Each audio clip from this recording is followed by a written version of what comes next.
Welcome back. Thanks for staying with us as we give you a sense of some of the elements of Black Friday, scrutinizing and analyzing the impact of Black Friday. James Williams, Chief Marketing Officer at Wonga, joins us for a discussion on smart shopping strategies for Black Friday and tips to avoid overspending. James, a very good evening to you. Thank you for joining us.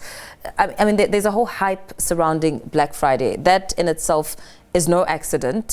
Retailers are designing sales events to trigger instant gratification amongst shoppers. Marketers, of course, on the other hand, have a target in mind. Perhaps help us make sense of the psychology of Black Friday. Sure.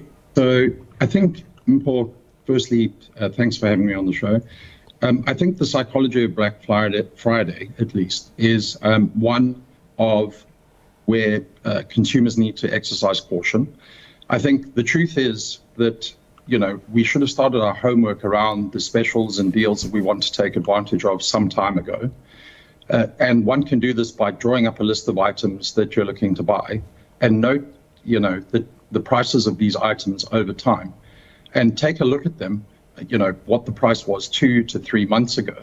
And as you mentioned, many retailers do inflate prices a month or two before Black Friday and almost engineer the fact that, a surface, or on the surface at least, the deal appears really great and that it may look like a massive discount of, say, 40%. But in actual fact, it's actually close to the original price of a month or two ago. And then when looking at subscription-based services, where you're signing up for a service such as movie streaming or something similar, take a careful look at the fine print, because it may be a great deal right now in month, but in subsequent months for that subscription, prices may well return to normal levels. Some have warned that while Black Friday can be a great opportunity to get those bargains, it should never come at the expense of your financial future. I mean, you make a good example around the subscription model, for instance. What tips can you offer when one needs to think about what to buy, whether or not to buy it, and avoid overspending? Yeah. So I think, again, mentioning that starting point of drawing up a list of the items that you are looking for, and do this well in advance of Black Friday. And, you need to determine that these would be items that you really, really want and really, really need, and aren't just attracted by some sort of compelling discount or, some end of shelf offer that grabs your attention as you're walking through the store or online as well. How do you think consumer behavior influences a smart shopping strategy?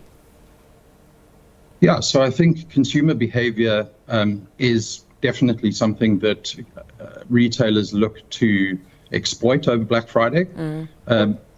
As already mentioned, the compelling discounts that they put up in bright flashing lights and so on to try and attract eyeballs to, the specials and discounts and so on is obviously a strategy of theirs.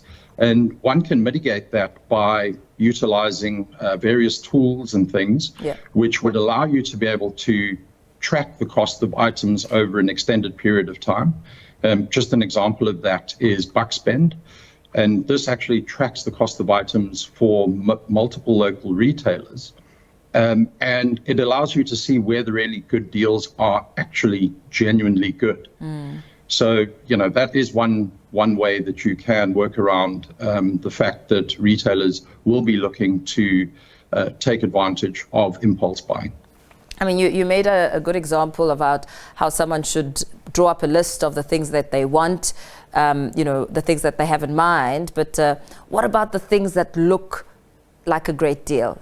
You don't need a TV, but if it looks like it's 50% less, perhaps you could find a way to use it. Yeah, exactly that. So again, I think, you've got to really, really be able to justify the reason for that purchase.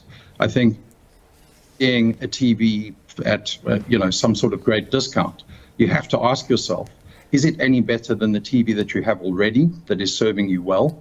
Or are you purely attracted to the fact that there is a big discount on it, or at least a big perceived discount on it? And I think, all of these things need to be considered. And you also need to keep a careful eye on your budget so that, remember, we're going into the festive season and then it's January.